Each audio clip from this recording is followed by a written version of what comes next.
నారసింహ లక్ష్మీ నృసింహ వరాహ నరహరి జ్వాలా నరహరి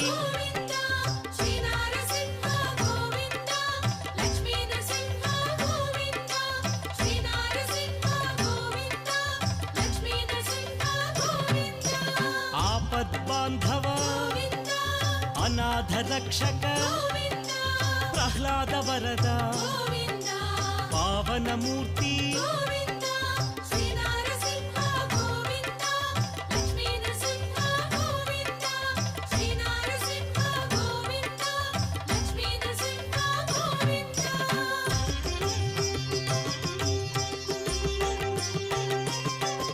అసలు అహోబిలం పేరు ఎలా వచ్చిందంటే నరసింహస్వామి ఉగ్ర రూపం చూసి దేవతలు ఆశ్చర్యపోయారు. అహోబలం అన్నారు. అందుకే ఆ ప్రాంతానికి అహోబిలం అని పేరు వచ్చింది. నవనరసింహస్వాముల ఉద్భవం. హిరణ్యకశిపుణ్ణి సంహరించిన తర్వాత నరసింహుడు ఆ ప్రాంతంలో వివిధ రూపాలలో దర్శనమిచ్చాడు. అవి 9 రూపాలు. అందుకే వాటిని నవనరసింహలు అంటారు. అహోబిల నరసింహ, మాలల నరసింహ, క్రోడ నరసింహ, జ్వాలా నరసింహ, కరాంచ నరసింహ, భార్గవ నరసింహ, యోగానంద నరసింహ, చాత్రవట నరసింహ, పావన నరసింహ, ఈ 9 ఆలయాలు నేటికీ అహోబిల కొండలపై ఉన్నాయి.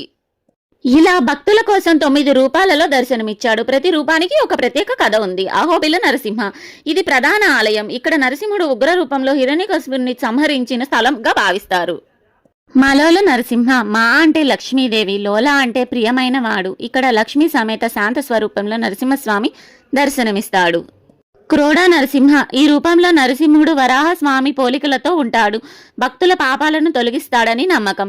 జ్వాల నరసింహ ఇక్కడ హిరణ్యకశిపుని సంహారం జరిగిందని చెబుతారు. నరసింహుడు కోపం అగ్ని జ్వాలలలా వెల్లువరించిందని భావిస్తారు.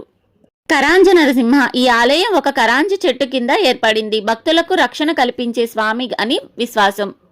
భార్గవ నరసింహ ఇక్కడ పరశురామ తపస్సు చేసి నరసింహుణ్ణి దర్శించుకున్నాడని పురాణాలు చెబుతున్నాయి.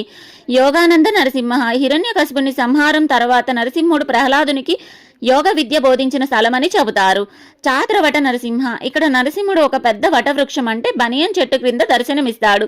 దేవగంధర్వులు ఇక్కడే సంగీతంతో భగవంతుణ్ణి స్తుతిస్తారని కథ. పావన నరసింహ ఈ రూపంలో పాపాలను పవిత్రం చేసే స్వామిగా ప్రసిద్ధి. భక్తులు ఇక్కడే ప్రార్థిస్తూ కష్టాలు తొలగించమని స్వామి వారిని ప్రార్థిస్తారు.